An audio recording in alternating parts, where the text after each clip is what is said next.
मई 2026 का साल का 5वां महीना आ गया है, जो कि इस साल का एक टर्निंग पॉइंट साबित हो सकता है, क्योंकि इस महीने में 5 पावरफुल योग जो हैं वो कुंडली में बन रहे हैं। पिछले 3-4 महीने से जो स्ट्रेस चल रहा था, कंफ्यूजन चल रहा था, ये महीना रिजल्ट का महीना रहेगा। लेकिन डेफिनेट है, ये रिजल्ट है, रिपोर्ट कार्ड है, मतलब कि सभी लोगों का एक सा नहीं होगा। कुछ लोग डिस्टिंक्शन में पास होंगे, तो कुछ लोग फर्स्ट डिवीजन से, तो कुछ लोग फेल भी होंगे। कुछ लोगों को राहत मिलेगी कि चलो फाइनली सारी प्रॉब्लम सॉल्व हुई, और कुछ लोग सोचेंगे कि अभी तक चीजें जो हैं वो अटकी हुई हैं। इस महीने की एनर्जी ही कुछ इस तरीके की है कि कंफ्यूजन जो है वो कुछ लोगों की लाइफ में और ज्यादा बढ़ेगा, तो कुछ लोगों का कंफ्यूजन एकदम क्लियर होगा और लाइफ जो है उनकी पटरी पे आएगी। ये वो टाइम है जहाँ पे आपके पूर्व जन्म के कर्मों का फल जो है वो प्राप्त होगा।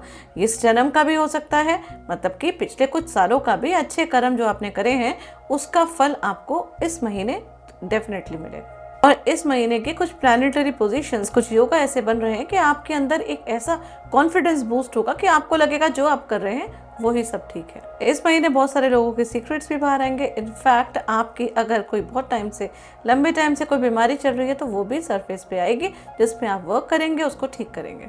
पैसों का भंडार भी इस महीने आपको प्राप्त होने वाला है, लेकिन डेफिनेट बात है कि एक्सपेंसेस भी आसमान को छूने वाले हैं। लेकिन ये भी बात बिल्कुल ठीक है कि इस महीने की प्लैनेटरी पोजीशंस आपकी हेल्प करेंगी आपको अपने कंफर्ट जोन से बाहर निकलने के लिए। चलिए विलंब नहीं करते हैं और देखते हैं कि इस महीने का आपका राशिफल क्या कहने वाला है, प्लैनेटरी पोजीशंस क्या कहती हैं आपके बारे में। बात करते हैं हेल्थ के बारे में, करियर के बारे में, फाइनेंस के बारे में, रिलेशनशिप के बारे में, और इस महीने कौन सी ऐसी प्लैनेटरी पोजीशंस हैं जिसके अकॉर्डिंग आपको रेमेडी करनी चाहिए जो कि आपके लिए फ्रूटफुल होगी।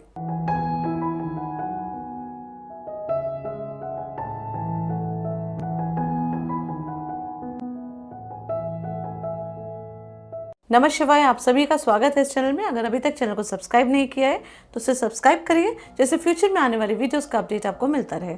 इनफैक्ट अगर आपको कंसल्टेंसी लेनी है, अगर आपको पर्सनल रीडिंग करानी है, तो नीचे दिए गए नंबर से आप मुझसे संपर्क कर सकते हैं। सबसे पहले बात कर लेते हैं 5 इंपॉर्टेंट योग जो इस महीने होने वाले हैं 2026 मई में, जिसमें सबसे पहला योग है बुध आदित्य योग, जो पहले बनेगा मेष राशि में, उसके बाद वृषभ राशि में। उसके बाद 11 तारीख तक मंगल और शनि दोनों की युति रहेगी, जिससे यम योगा भी कुंडली में बन रहा है। 14 मई के बाद गज लक्ष्मी महायोग बनेगा, जब जुपिटर और शुक्र जो हैं वो दोनों गुरु एक साथ युति करके बैठ जाएंगे। और 29 मई के बाद मरकरी जब जुपिटर और शुक्र के साथ बैठ जाएगा तब बनेगा सरस्वती योग और महालक्ष्मी योग। और 11 मई से 15 मई तक बहुत ही ज्यादा स्ट्रॉन्ग योग है जो कि 4 दिन का बनेगा। ये बनेगा मंगल आदित्य योग, जो सभी लोगों की कुंडली में बन रहा है।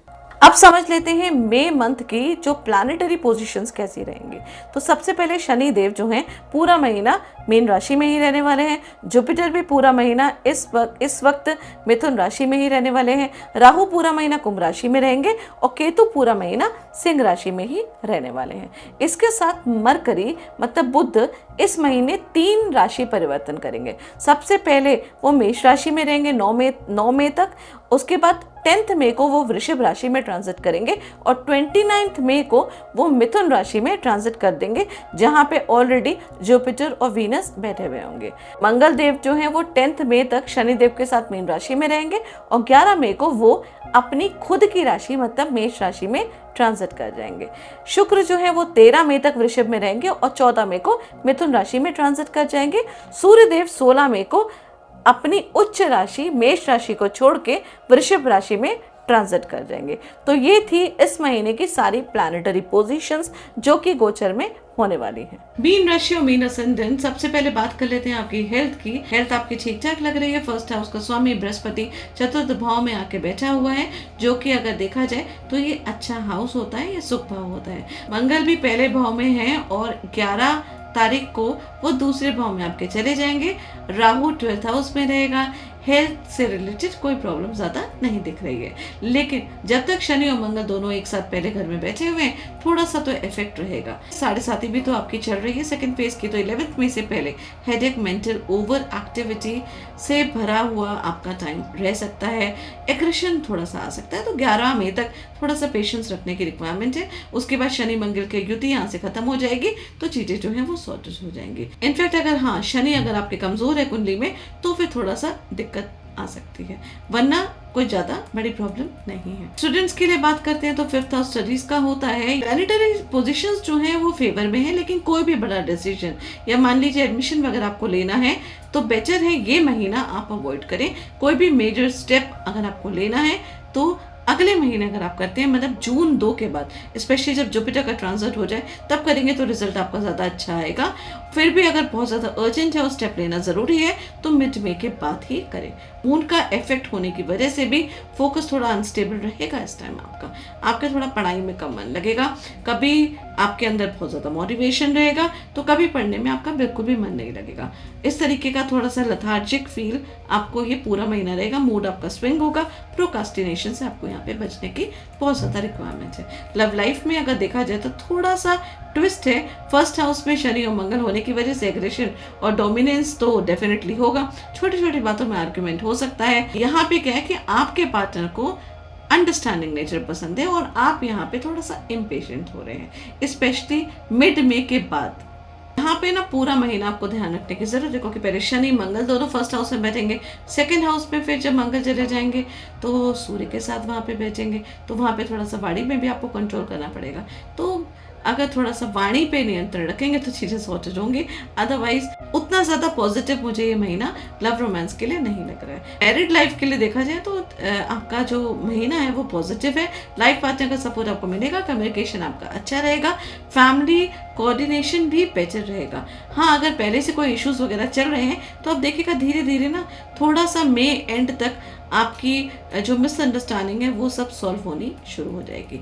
करियर वाइज अगर देखा जाए तो 11th मई के बाद बहुत ही ज़्यादा स्ट्रॉन्ग टाइम है। यहाँ पे करियर आपका ज़्यादा स्ट्रॉन्ग रहेगा पर्सनल लाइफ और रिलेशनशिप के कंपेरेटिवली अगर मैं देखती हूँ तो।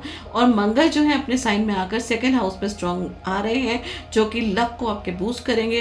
प्रॉपर्टी इन्वेस्टमेंट वगैरह कुछ करना चाहते हैं, कहीं से फाइनेंशियल गेन्स भी आपको हो सकते हैं। शनि भी आपके प्रथम भाव में बैठ के दशम भाव को देख रहा है, तो करियर में रिस्पॉन्सिबिलिटी आपकी बढ़ती है। पिछले 1.5 साल से आपके काम में रिस्पॉन्सिबिलिटी बढ़ी है, उसका एक तरीके का रिजल्ट आपको यहाँ पे करियर में देखने को मिलेगा। हाँ, लेकिन शनि का स्ट्रॉन्ग होना भी बहुत ज्यादा जरूरी है, तभी सेटिस्फेक्शन लेवल मिलेगा। इस महीने आपका कॉन्फिडेंस इंक्रीज रहेगा, कम्युनिकेशन और लीडरशिप आपकी स्ट्रॉन्ग रहेगी।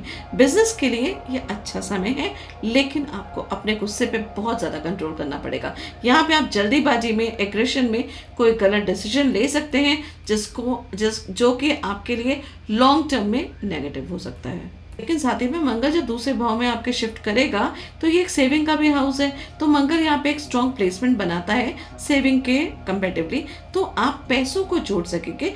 फाइनेंशियल सिचुएशन आपकी इंप्रूव होगी, फाइनेंशियल पॉजिटिव जो है वो आपको फील होगा। थोड़े से चैलेंजेस आ सकते हैं बच्चों की तरफ, मतलब बच्चों की तरफ से कुछ टेंशन जो है वो आपको हो सकती है। एक और इम्पोर्टेंट बात है कि आपका बात करने का जो टोन है वो एग्रेसिव हो सकता है, क्योंकि मंगल दूसरे भाव में आएगा और सूर्य भी यहाँ पे आके 4 दिन के लिए बैठेगा, तो उस पर आपको बहुत ज़्यादा नियंत्रण रखने की ज़रूरत है। जैसे मैंने बोला, नहीं तो लॉन्ग टर्म में आपको बहुत भारी नुकसान फेस करना पड़ सकता है। और खाने पीने के हैबिट्स में भी थोड़ा सा आपको कंट्रोल रखना पड़ेगा, नहीं तो स्टमक रिलेटेड दिक्कत हो सकती है। फूड पॉइजनिंग का भी इशू यहाँ पे दिख रहा है, हो सकता है अगर आप केयरलेस रहे अपनी खाने पीने के थ्रू। मंगल का एस्पेक्ट अष्टम भाव में और नवम भाव में दोनों में पड़ रहा है, इसका मतलब आपका कोई लॉन्ग डिस्टेंस ट्रेवल भी हो सकता है और यहाँ पे लाइफ में ट्रांसफॉर्मेशन भी हो सकता है। आपकी ट्रेवल में कोई आपसे मिल भी सकता है और आपका तीर्थ स्थल जाने का भी ट्रेवल जो है वो होने की यहाँ पे संभावना है। आपका शुक्र तीसरे और अष्टम भाव का स्वामी है, जो कि चतुर्थ भाव में जब यहाँ पे आता है तो ये एक बहुत ही ज़्यादा पॉजिटिव टाइम है। 4th हाउस में शुक्र का आना जो है वो जुपिटर के साथ मिलके महालक्ष्मी योग बनाता है। मतलब कि आप अगर वर्क फ्रॉम होम करते हैं तो आपके लिए बहुत ज़्यादा बेनिफिट वाला काम है। घर में रेनोवेशन करा सकते हैं, घर में खुशहाली आती है, मतलब आपका कंफर्ट जो है यहाँ पे थोड़ा बढ़ जाता है। इनर जो है आपको हैप्पीनेस मिलती है। यहाँ पे कई बार ऐसा होता है कि आपका ध्यान जो है वो घर को डेकोरेट करने में ज़्यादा लग जाता है। यहाँ पे एक चीज़ और हो रही है कि मरकरी और वीनस के बीच में आपका राशि परिवर्तन का योग बन रहा है, जो बहुत ही ऑस्पिशियस योग है। इसकी वजह हेजिटेशन आपके अंदर जो है वो खत्म होगी, आपके अंदर कॉन्फिडेंस जो है वो ज़्यादा बढ़ेगा, जिसकी वजह से आप अपना कोई भी स्टेप रख सकेंगे। सिबलिंग्स के संग, दोस्तों के साथ, पड़ोसियों के साथ आपके रिश्ते जो हैं वो और ज़्यादा उभरेंगे और कुछ डिस्कशंस वगैरह भी हो सकते हैं, बैठ के आप लोग बात करेंगे या गेट टुगेदर काइंड ऑफ चीज़ें भी आ सकती हैं।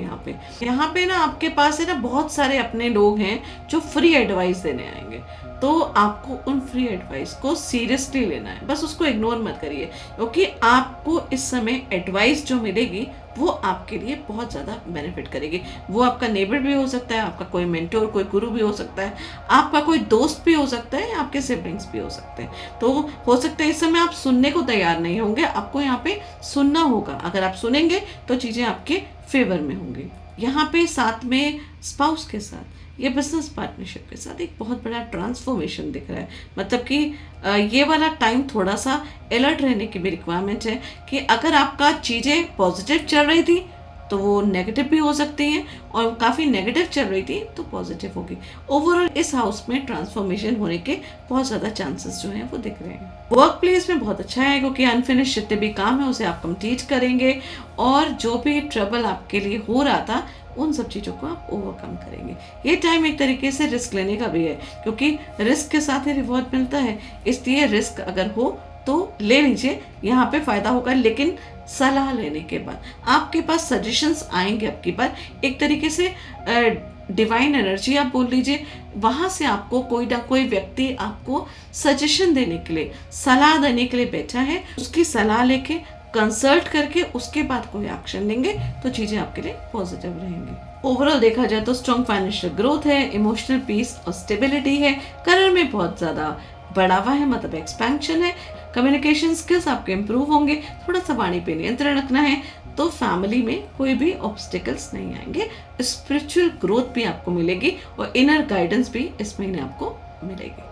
इस महीने स्पिरिचुअल बैलेंस और पॉजिटिव एनर्जी मेंटेन रखना बहुत ज़्यादा ज़रूरी है, जिसके लिए सबसे पहली बात हनुमान चालीसा रोज पढ़ें। पॉसिबल हो तो 5 बार, नहीं तो 1 बार कम से कम, जिससे कि आपकी मेंटल स्टेबिलिटी भी बनी रहेगी और नेगेटिविटी भी आपकी लाइफ से दूर रहेगी। और दूसरी बहुत इंपॉर्टेंट चीज़ है, मई और जून का महीना है, बहुत ज़्यादा गर्मी पड़ रही है, इस वक्त सेवा करनी बहुत ज़्यादा ज़रूरी है, जो कि आप लोगों के लिए काफ़ी फ्रूटफुल रहेगी। इसके लिए मंदिर में या पब्लिक प्लेसेस में वाटर कूलर अगर पॉसिबल हो तो लगवाइए, नहीं तो ठंडा पानी होता है, शरबत होता है, शिकंजी, छबील, मठा, जो आपकी पॉकेट अलाउ करती है उसके हिसाब से आप उसको डिस्ट्रीब्यूट कराइए। अगर टाइम का आपके पास अभाव है और उतना समय नहीं है तो बेटर है ये सब चीज़ें खरीद के आप मंदिर में भी दे सकते हैं, जिसकी प्रसाद के रूप में लोग जो है वो सेवन करें और आपकी तरफ से एक काइंड ऑफ अ डोनेशन हो जाए गर्मी के टाइम का। ये बहुत ही ज़्यादा फ्रूटफुल रहेगा आप सबके लिए। केतु भी मघा नक्षत्र में है, तो इस समय जितनी पॉसिबिलिटी हो दान पुण्य करेंगे, पितरों के नाम का दान पुण्य करेंगे, आप सबकी लाइफ में बहुत ज़्यादा प्रॉस्पेरिटी आएगी। और तीसरी बहुत इंपॉर्टेंट चीज़, अगर आपके घर में पेड़ पौधे हैं तो पानी बराबर डालें। उसके साथ साथ कहीं पे भी जहाँ पे आपको पेड़ पौधे दिखते हैं, एक मिट्टी के पात्र में वहाँ पे उसमें जल भर के रख दीजिए, जिससे कि पेड़ों को भी पानी मिलता रहे और जो पशु पक्षी हैं उनको भी पानी मिलता रहे। ये सबसे अच्छा इस समय शुभ रहेगा आप सब लोगों के लिए करने के लिए, जो बहुत ही ज़्यादा पुण्य का काम है। आशा करती हूँ ये गाइडेंस आप लोग के लिए हेल्पफुल होगी। जुड़े रहिए इस चैनल से। धन्यवाद।